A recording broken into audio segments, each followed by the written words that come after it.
Last question. This is all very general. And stop serving alcohol. So when the guy stops how do we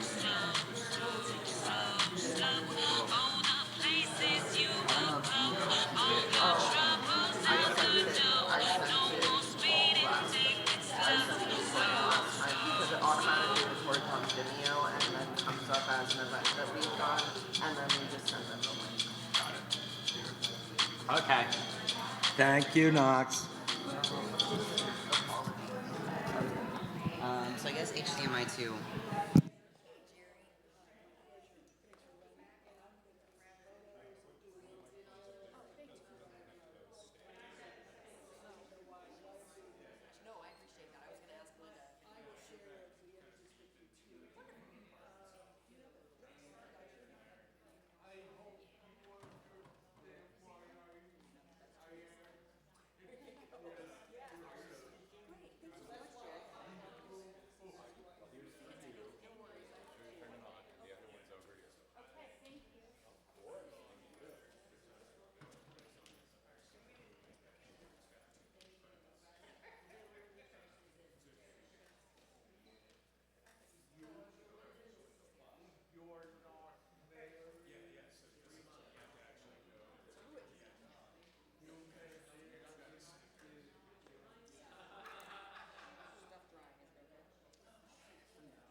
Good morning, everyone. Good morning.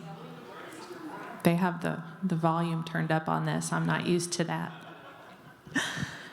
Good morning. My name is Melinda. I'm the current chair of the Douglas County Democratic Party, and we have a few announcements to kick off with this morning. First of all, congratulations. We did increase the voter turnout for odd year elections this year in Douglas County. Yes.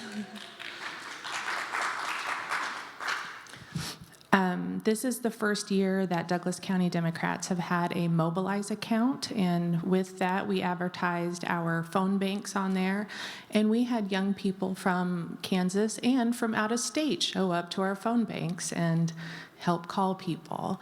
We called folks that don't always vote, but they're registered Democrats, and we wanted to reach out and make sure they knew that early voting was going on, when and where they could do it. Every single person that answered the phone that I talked to said, "Oh yeah, at the courthouse." I said, "No ma'am, no ma'am, early voting is not at the courthouse." So what I learned was that we have so much more voter education to do, right? Just as a group and as a service to our community. That helps people figure out literally where they physically need to go vote. It is not easy. And I think, the people that are here right now this morning, you are the people that are clued into this stuff in your community. And I bet your friends and neighbors and family ask you who they're supposed to vote for. When is the election, right? I see some nodding heads, yes. My girlfriend that has 6 kids calls me every year on her way to vote and say, "Who am I voting for?" She's a busy mom. And that's why we do these kinds of educational things like today's seminar to help people learn about the people that are running for office and what's going on in our elections and in our government's leadership. It's been a wild week of news, has it not, nationally? Yeah.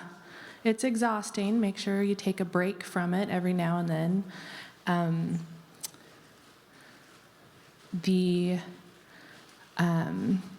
We are starting to head into the holidays. We will not have Saturday seminar in December, but we will have it for 10 months straight next year, starting in January. Also in January, we will kick off our new events committee on the second Monday night of the month at 6 p.m. And we have a lot of events to plan for, including watch parties, or victory parties, if you will, right, for next year. We will have a watch party for both the August and November election, and then Party Blue and our pie auction. But next week, we have a couple of really fun events. First, Monday night at the Cider Gallery, 5:30 to 7, we have a little fundraiser for the Kansas House Dems. How did we stop the maps? By calling people in the house, right? The house really is where it's at. We are going to celebrate the 4 elected Democrats that we have here in Douglas County representing us in the Kansas House, and thank them for all of their work. And we're going to hear from our leaders and some of the other folks in the House to learn more about what we can do to help flip more seats in 2026. So again, Monday night, Cider Gallery, 5:30.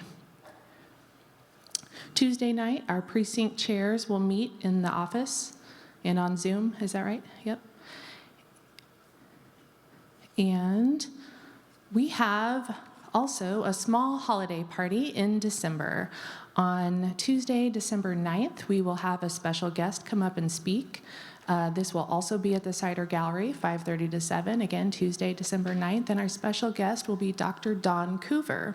Dr. Don Coover is running in the 2nd Congressional District. He was not a Democrat until January 6th, and he's going to come talk about why he's a Democrat, how important that is to him, and what he's all about. And I think you'll find him really interesting to talk to. This man used to jump out of planes for the military. He has the best stories.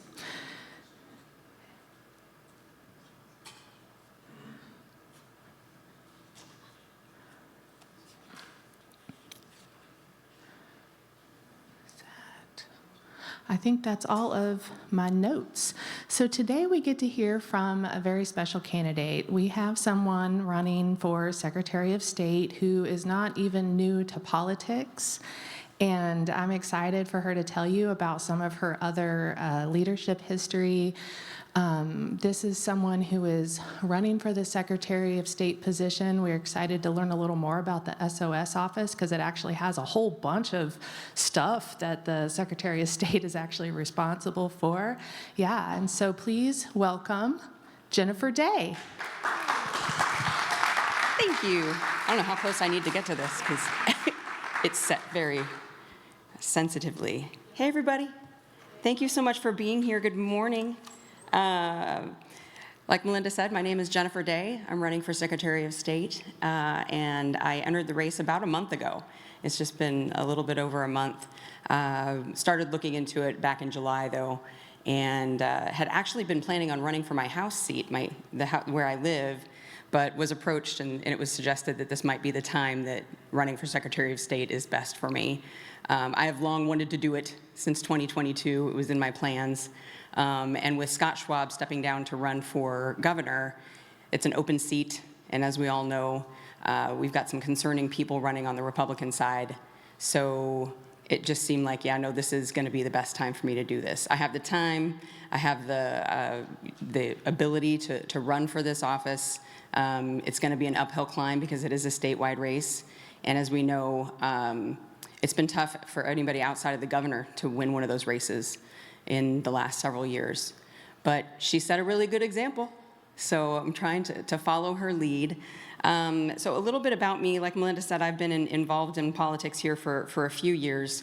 I've mentioned this to some other folks. I'm a little bit ashamed to say when I did get involved was in my late 30s and 40s. That's when I started really paying attention to politics. And it was because of Sam Brownback and what he was doing to the state. And I know that a lot of people are like, oh, we're so tired of hearing that name.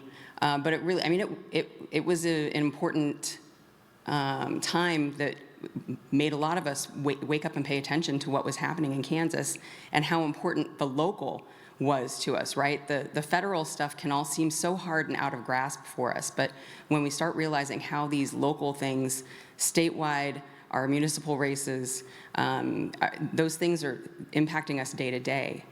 And so that was when I started attending events that the League of Women Voters put on in my area for the legislative coffees, I think is what they called it in Johnson County, which is where I'm from. I'm from Johnson County. And hearing from my legislators telling me what was happening at the State House during session. And those folks that were showing up for that, believe it or not, in Johnson County in 2017, we still had a pretty fair mix of Republican and Dems that were representing us in there, but it was all the Dems that were showing up at those, in spite of the fact that the League of Women Voters asks all of the members who were in that area to show up. Republicans even then were saying, it's just not worth my time to come and answer some simple questions from my constituency. So we were going and asking the questions, getting the answers. I was noticing I was one of the youngest people in the room. And I realized that, this is something I really need to get involved in. And so I joined the League of Women Voters in 2019. I reached out to my county party, the JOCO Dems, to ask about the precinct committee leader position. And that's the name tag that I wear. I've been a precinct committee leader since 2019, going out and knocking doors. Nobody had ever knocked on my door. I'd lived in my house since 2011 there in the area, and no one had ever come to my door. I'd gotten some door hangers from Kevin Yoder here and there. I was a Republican until 2016, and so when I changed my affiliation, I don't know, he kept hanging the door things on my door. That was all that I was getting. So getting out and talking to Dems in my precinct was very important to me. As Melinda said, it's something that voter education starts at the local level, right? It starts with us going and talking to our neighbors and our community members, our family, and saying, hey, do you know what's going to be on your ballot? And we're fortunate in Johnson County to have these voter guides that we put out that show the Dems that are actually in those municipal level races, the ones who want to be included on the voter guide, because there are very few for different reasons that don't want to be involved in that. And so we're sharing that information with people, and you see people bring those with them to go and vote, which is important. You can also look it up on your phone, though, too. And I think that that's something that we should try to implement across the state, really, to help every county to make sure that people understand what it is that they're up against when they go to vote. Because, as we mentioned, voter education is super important, and some people don't know how to look this information up, right? So I've been working as an election worker since 2018 as well. That was another thing that really got me fired up about how things work in the state of Kansas. And every year in Johnson County, they make changes. They tweak little things here and there to make the experience better for voters and also better for the workers. And I've been really impressed with how that's worked. Now, we use machines there. We use a ballot marking device is what we call it. But you can also vote on paper if you choose. And if you so choose, you can choose to have that hand counted. Your ballot also can be hand counted. It will not go through a machine. So it's very few people who choose to do that, but it is an option. And I know that you all here in Douglas County vote on paper, right? I don't know, it's something that I want to do is reach out to the county clerks across the state to see what their process is, but whether it is that they put it through machines at that point after they've gathered all the ballots and everything. I think it's in 2022, it was very clear when we had the, what I thought was a pretty silly recount in the abortion amendment situation that August. I actually wound up, I'm grateful that that person had that done, or those people went out there and had that done, because it proved just how accurate our machines are compared to what it is that's happening with how people are marking their ballots. Now, there are audits done. It's a requirement by statute across the state of Kansas. After every election, there's a certain number of precincts, depending on the size of the county, that is required to run an audit. That's also how it's done every year, to make sure that things are adding up the way that they're supposed to. And some voters are quite surprised to hear that when they come to, I get a lot of people who are like, now how do I know that this has been counted the way that I want it to when I put it through this machine? And you get, quite a few people leaving when I say, look into the audit process. Oh, I didn't know about that, This is what we need to work on, that voter education, right? So Secretary of State's office, as we mentioned, is something that handles a lot of different things, but the elections, it's the biggest, it's their biggest budget. Managing the voter rolls is what takes up a majority of the budget of the Secretary of State's office, but they also handle things like our business filings. So if you have an LLC, that's where you're registering it with the state. They are the main state registry, and so they manage all the state records. And we have the opponents on the Republican side. One of them is very focused on elections and making things, they want to make it harder for people to vote. I don't know if you've heard of him. Pat Proctor. He is the current chair of the House Elections Committee, and he's been putting through all of those ugly bills for the last several years that do things like take away that 3-day grace period post-election for mail ballots to be received and counted if they've been postmarked by Election Day at 7 p.m. He also made it so that a very few people can, if you have there's some people who like to go and help collect those mail ballots for people and turn them in. The maximum amount any one of us can do for our friends and neighbors now of that is 10 because of a law that we passed in 2021. I don't know why. They call it ballot harvesting, but really I think it's just helping your friends and neighbors to make sure that their vote is counted. You have to sign something that says that you're doing it. It's wild to me what their goals are. I don't know. He just continues to try to chip away at our rights as voters in the state of Kansas. So he's really focused on that, and his opponent in the primary is a man named Ken Rajes, who seems like he doesn't care about the election side at all of the Secretary of State office. He's more focused on the registry of businesses, and I don't know why. I don't know what his goal is there, except maybe he's trying to stop Pat. That's all that I can imagine. So I love coming out to these meetings and seeing how people are staying involved with their community. I also encourage people to, be involved with, go to a city council meeting, see what's happening there, attend these League of Women Voters legislative coffees, and make sure that you know what's happening during the session that starts here in January. But also take advantage of the opportunity to get to know the candidates, right? If the candidates aren't giving you the opportunity to get to know them, then that's probably a person you don't want to vote for. And one of the great things about staying focused on the local level is that we are so accessible, especially in a state like Kansas. My plan is to get out across the state, make sure that I'm connecting with as many voters and communities as possible so that I can hear what their experience is in the voting process, but also with business members and know how the Secretary of State's office is impacting them. Beyond my background in working for elections, which I love to do and I encourage everyone to do it, has anybody else worked for the county elections here? Yes, that's so great. It's a long day, but it's a very rewarding process, I think, helping people vote. And I will say I had some interesting experiences this year in advanced voting in Johnson County. I saw things that all of the different kinds of scenarios you can imagine. We had a woman who came in who was not found in our poll pad when she was checking in. She could have sworn she was registered to vote. So she sat down at the provisional table and started filling out the envelope. And one of the first 2 questions on the top is, are you a U.S. citizen, and are you 18 or going to be 18 on Election Day?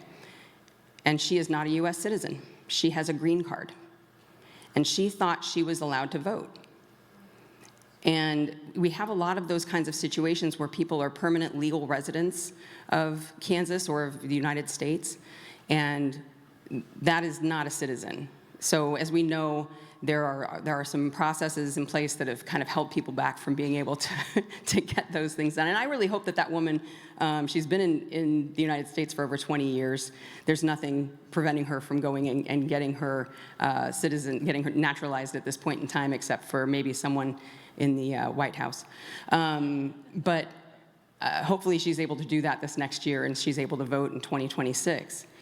But I also had another woman who came in and could not find her name in the poll pad. And when that happens, I pull up something on my phone. I pull out my phone and I said, let's look you up on Kansas Voter View. Everybody has access to it, and I encourage everyone to go and look that up before every election.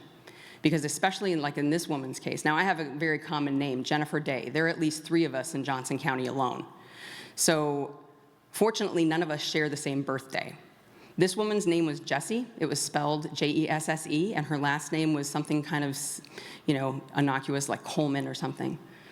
And her middle name was Lynn. And she looked up her information, and I was like, look, you're registered in Montgomery County. And she said, that's a man. I share the same name and the same birthday with him. And somehow, because of them sharing that name and birthday, she has been removed from the voter rolls. He has been given her middle name. And now he is registered in his county in Montgomery as Jesse Lynn Coleman or whatever with the same birthday, but he's a male and she's a female. Someone at the Secretary of State's office decided to go ahead and remove her from the voter rolls in Johnson County. And she would have found that out with plenty of time before the election if she'd looked it up.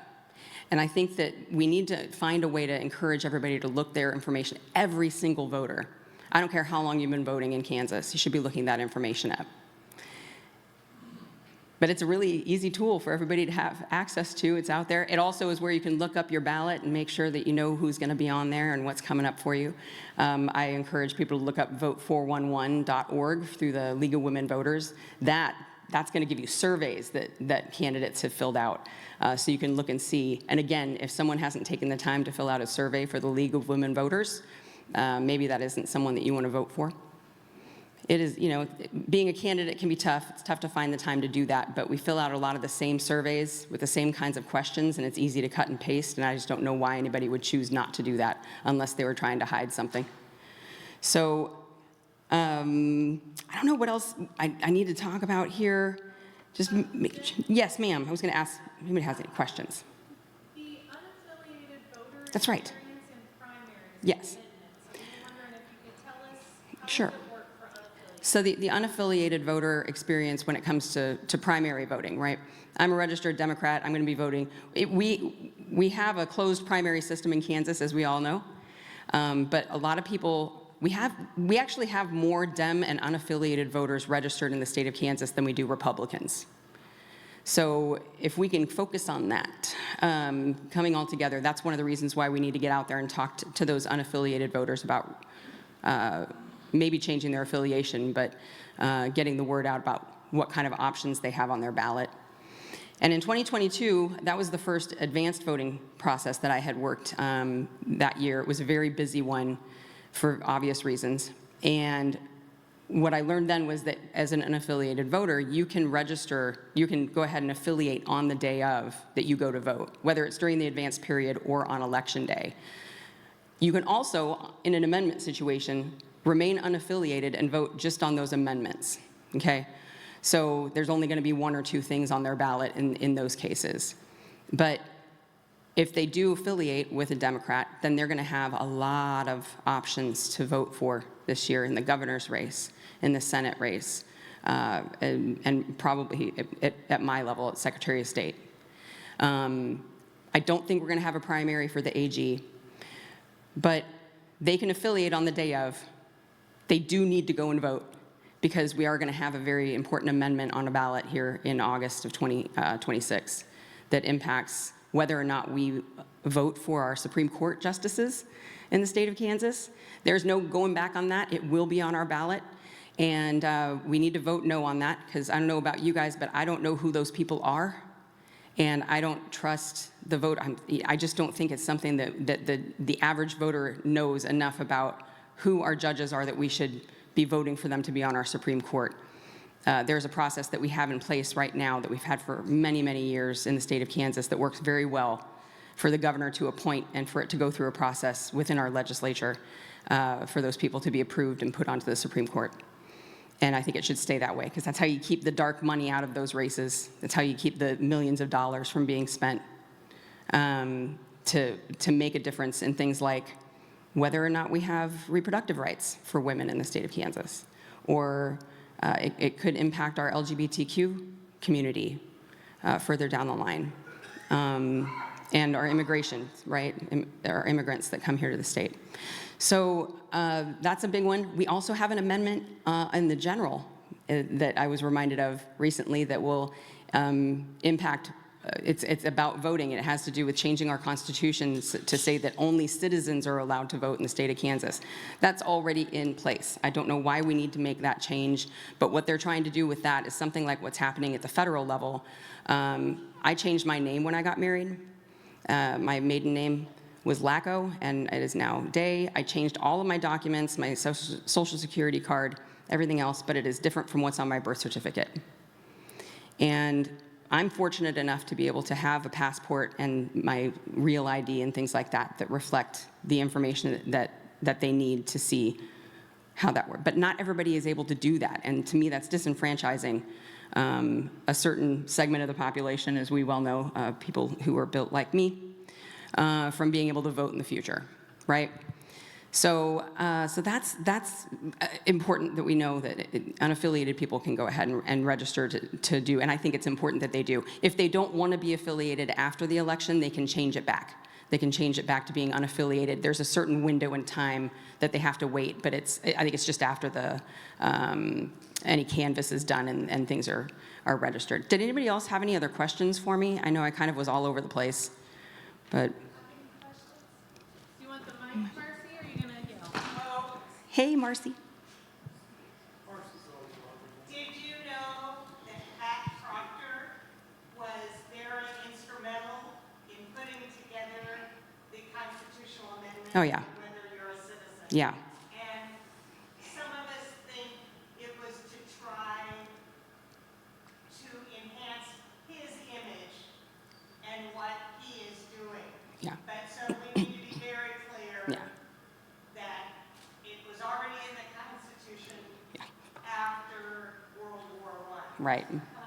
Right. Yeah, it's long been in the Constitution. The language change is very minimal, but it is impactful. One of my other concerns about this November amendment is some of the cases going on, like in Texas, Yeah. where they are very focused on the original document. Yeah. Do we all know about the little boy in Texas? He was born a boy, he was born a boy, he was raised a boy, but they marked female on his original birth certificate as a clerical error in the hospital. His parents noticed at some time, they got an amended birth certificate, put him in school, went on with their life. Goes to play baseball. Has to play on a girls' team because in the state of Texas, only your original document counts. How many of you have your original birth certificate, the one your parents got from No. the state? No. The I had to original get- one with the embossed. Not everybody. Not everybody. I had to order a replacement personally. Yeah, I have a certified copy. Yeah. So there is this new obsession on the right about what counts as an original document versus what will be accepted as a certified document. Don't forget, they never believed Obama's birth certificate. So why are they going to believe mine? Right, Right? right. And it's not just women that get married, trans people that have done a name change. There's Yep. more young men that change their name when they get married nowadays. And sometimes people are adopted and they don't always amend Yes. their original birth certificate. So there's so many scenarios. Yeah, there are Yeah. a lot of people that will be negatively impacted on the November amendment if it passes. Yeah. And I think they're also hoping to rely on people's xenophobia Oh, of and course. things like that, Yeah. to drive voter turnout for that November election, which is why they put it in November. And that, again, that's why this education, what we do as county parties to help engage our neighbors and even people that you know across the state of Kansas and make sure that they're aware of what's happening is so very important. Coming to these meetings on a monthly basis as often as you can so that you are as best informed as you can be. I cannot stress enough how much change that's made happen in Johnson County. I think the precinct committee person, the precinct Yes. chair programming Yes. that Johnson has built over the last few years is really key. It's not to that perfect, but it's growing still great. success. Mhm, Ooh, I think it's great. Yeah. And that's something we're striving towards. I'd like to give a shout out to Jerry Jost, our vice chair, that is really completely, rebuilt Yeah. our PCP program here. I love going and knocking doors. You know, it's very few people who actually open the doors to you these days. But the ones who do, I love talking to my neighbors and making sure that they know how important. And you get a lot of people who thank you for doing that too. But it really is just, I'm not going that, you know, I've got the thing that the county has given me, but what I'm asking people is, what's your plan to vote? And when people have a plan to vote, they're more likely to vote.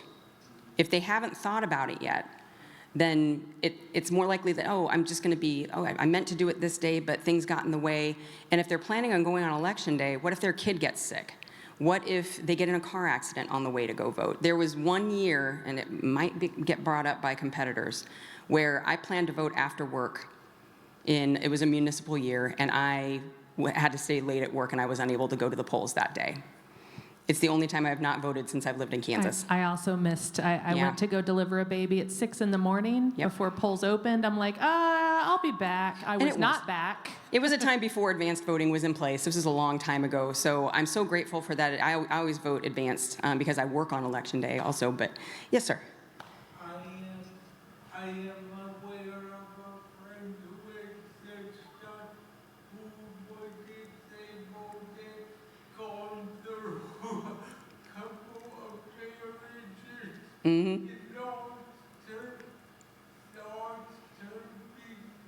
Her papers and stuff because of being in nurse in care home. Mm-hmm. And you know, and some relatives that weren't respectful of her. Mm-hmm. Right, not everybody has access to their documents, right, Paul? Or when you go to get another copy, it's expensive. Yeah, it cost me money I'm originally from California, and so I had to write back to California, send them the money, and get that. And it took a while for me to get those documents. Well, I keep asking older gentlemen if they're excited about spending hundreds of dollars getting their wife a passport. Because, you know, then she's going to think you're taking her to Paris. And they don't like the sound of that. So I'm testing messaging on that. That's good. That's a good idea. Lauren? Yeah, okay, so your story about the lady who tried to Yep. vote and thought, Yeah. and she's not a citizen, Yep. not eligible, thought she was already registered. I think this could be a good story to turn around into a platform that you're gonna make sure that all the poll workers are educated about the seriousness of that, because, I mean, not only, you know, we don't want non-citizens voting, obviously, but it's also, it's a very, I used to practice immigration law, so many years ago, and, but it is a serious offense if someone does that. Yeah. I mean, it's a deportable Well, offense and a lifetime bar, so I think we want to make sure that, like, I don't know, sort of the story around that is that this Secretary of State's office is careful about it, but we also don't want to have these barriers, We're these unnecessary barriers. Well, and that's what we are careful about it, but I think there's also an element of that where, first of all, this is the first time I've seen that in the 7 years that I've been working elections, okay? And yeah, thousands and thousands of people that have come through that I've only seen that one time. It's an education issue. I think that many of us have heard about what happened in Clearwater, Kansas. There was the mayor there. Okay, some people are nodding yes. The mayor there, they have tramped that out. They are so happy to have something like this to talk about, and I'll just talk about it briefly. This is a gentleman who's been living in the United States for over 20 years, and he is a legal resident, permanent resident of the United States. And he's been running for mayor. He's been on the city council for many years, and he's been voting, I think, since 2023. He filled out a voter application, and he did check mark that he was a U.S. citizen. I think he was confused about what that meant.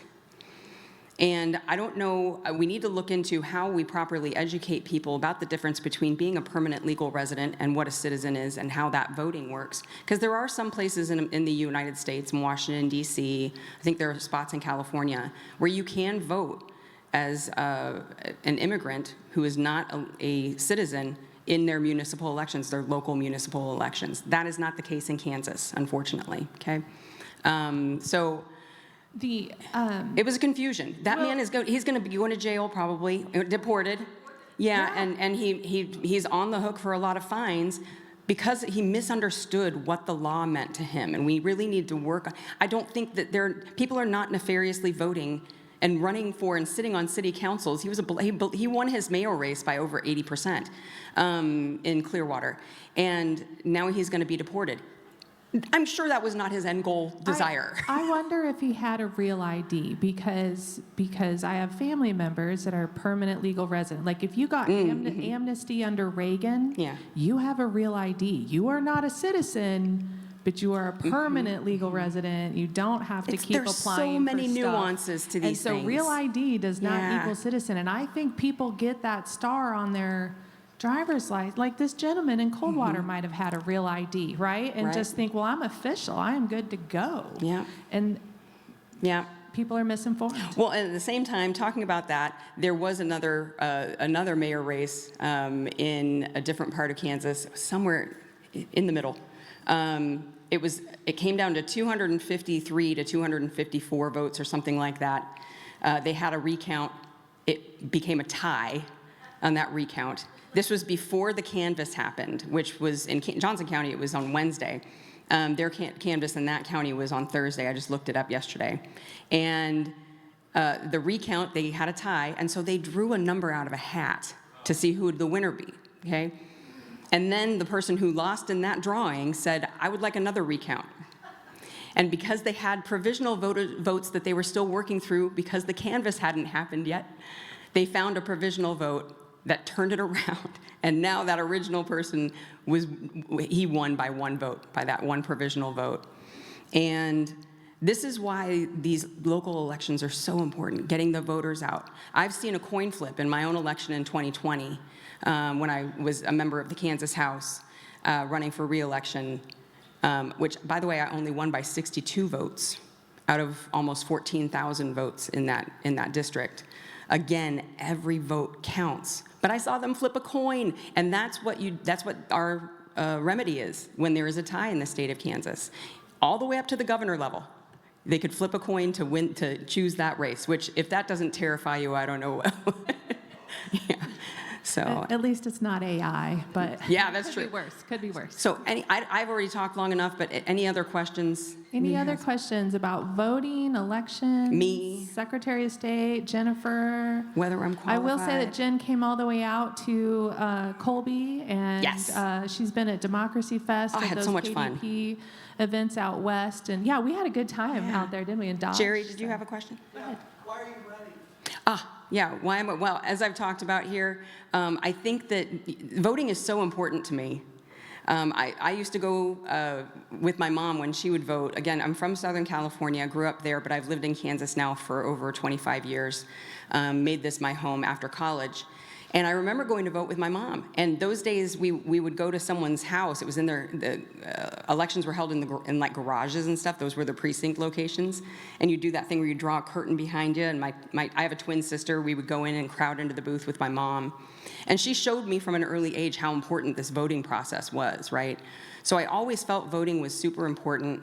It didn't matter how I was affiliated in California because we have open primaries there. So that's one of the, I registered as a Republican, did not matter to me. It was just how my parents were registered. But I've long been what I call social liberal and fiscal conservative until I realized that Democrats are also fiscally conservative. We would like the government to be good stewards of our tax dollars. So I hopped on over that line as soon as they chose Donald Trump as their candidate in 2015, 2016.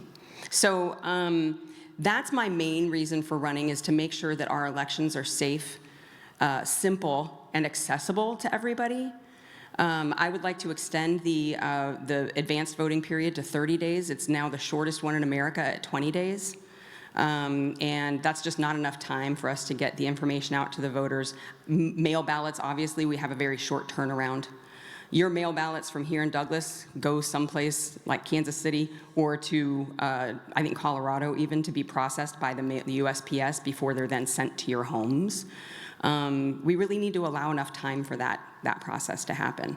So those are my main reasons for running. And I think that beyond that, I am a business owner. I've been doing, had various LLCs for the last several years, and making sure that that process is modernized and simple for businesses to be able to register through the state of Kansas is important to me as well. I just want to make sure that things don't go backwards, and I know that my competitors on the Republican side definitely do not understand that. They have never worked an election. I asked them to in 2021. I got up behind the podium and I said, you're not running for election this year. Go back to your county and work an election so you can see how great the process is in the state of Kansas. And I don't think a single one of them took me up on it. And I know Pat Proctor didn't, because I wrote him an email and asked, and he said he did not. So to his credit, he did respond, but he said he didn't do it. So I like how he wants to be in charge of something that he's never done. That's cool. Way to go, Pat. There you go. Pat Proctor doesn't think that you and I should be voting. I mean, you're right, he's been caught on tape saying all kinds of negative things. He wants to make Election Day. He wants to take away advanced voting and mail-in ballots. As a person who has worked Election Day for several years now, that is impossible. It would wind up disenfranchising so many voters, because we would have lines down the block. People would not be able to get in and vote, and they would leave. There is a new resurgence in that thought of getting rid of all early voting and mail-in ballots. And do y'all know who is coming to Kansas to talk about it? Oh, God, no.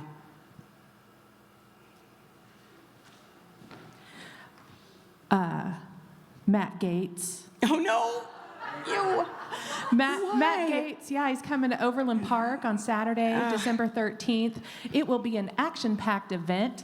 Ew. With Congressman Matt Gaetz, Pastor Lorenzo Sewell, Seth Kerschel, and Kansas grassroots leaders focused on safeguarding election integrity. And none of these people understand what election integrity is. Or integrity, period. What the Johnson County, Fred Sherman is our CEO, or the chief election officer in Johnson County, and he likes to call those people election enthusiasts, because they do have a lot of information about elections, but some of it is just it's from very nefarious and unknown sources. Yeah, they support Pat Proctor. Yes. And so that's who's supporting Pat Proctor, is Matt Gaetz.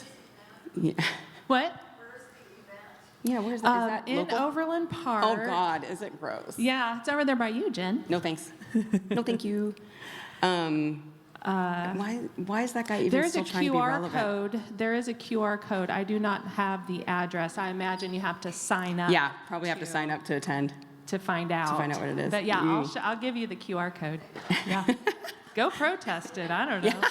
But so that's who's supporting these ideas, right? That we shouldn't have early voting. And again, their reasons for taking away these is because they're saying that voting has been infiltrated, that we've got people who are trying to change our elections based on the ballot harvesting. And that isn't happening. It just isn't happening. It's not happening in the state of Kansas. I can't say what's happening across the rest of the United States, honestly, but I think that Chris Kobach tried to prove that back in 2017, and it didn't work out for him, working for the president at the time and trying to show that there was voter fraud happening in large amounts, and that commission never had a report because they couldn't. There's no report to release. It just is not happening. Well, they found that one Republican couple that accidentally voted in Colorado and Kansas because they wanted to vote in some of the local things in one area, and so but again, that was a misunderstanding. It is vanishingly rare. Yeah. When fraud is happening, regardless of who's doing it, and it's not enough to impact our races. It might have been enough to impact that mayor race in Kansas, in the center of Kansas. But again, that's about, we need to make sure that the whole community is turning out. We had, I went and talked to Leavenworth County last week, 16% turnout in their municipal election. And that was one of their higher turnouts, you guys. But their Democrats did win. Their Democrats did win in some places, yeah. Yeah. For Rebecca, the vice chair of the county party is now on the city Yeah, commission. city council, so, she's, the commission, that's right, they call it a Yeah. commission. Yeah. Dodge City, Kansas, a couple years ago was an 8% turnout. And I think that it really is, it comes down to this level, y'all, what we're doing here, making sure that we're talking to our friends about joining this kind of community and coming out to help us inform voters, make sure that they know where to look information up. Because this is a nonpartisan, non-political position, the Secretary of State. I want everyone to vote. I want Democrats to win, but I would like everyone to vote. And if we're not participating in that part of our fundamental rights as United States citizens, then I don't know. I understand that there are some people who have priorities in life, right? That was something I was mentioning to someone earlier here, or maybe I might have been when I was in Wyandotte this morning. I'm very tired, all over the place. It's Saturday, but my apathy for voting for politics previous to Donald Trump entering the arena and learning about Brownback and that sort of thing was because I was a very comfortable person in my life, and I had to start paying attention to the fact that other people were uncomfortable, right? And then it started dawning on me, they're coming after us. We all got very comfortable that women before us have made change happen, that people of color before us have made change happen, and now we see what's happening. It's all shifting right back again. So we need to make sure that we don't drop our guard. I appreciate that you have a deep commitment to democracy and making sure that everybody gets to vote. That is the kind of Secretary of State that we want to see. Legal citizens Any other need to vote. questions for Jen? Otherwise? Yes, ma'am. Oh, Jenny. What's your website for people who want to support you? Sure. I've got some flyers, too, if anybody wants them, but it's electgenday.com. Sounds a lot like electionday.com. But it's electgenday, and you can reach out that way. This is going to take a lot of money to win this statewide race, so if you're able to support financially, too, any amount, a monthly donation of $5 a month is fantastic. We want to make sure that voters and citizens of the United States and people of Kansas understand how important it is. I hate that it costs money to run these races, but we're not going to beat Pat Proctor without it. So start early, get it all the way through the year, and if you're able to talk to your friends about me, if anybody has any questions, that's one of the, again, great things about Kansas races. We're very accessible. I'm happy to talk to people on the phone, email, get together for coffee. All right. Can we thank Jen Day together? Thank you, guys. Thank you so much. Where does this go? I think you can turn it off and then set it down. Thank you so much. I hope it is a beautiful day out there. Let's enjoy the weather while we have it. And we'll see you hopefully Monday night at Cider Gallery.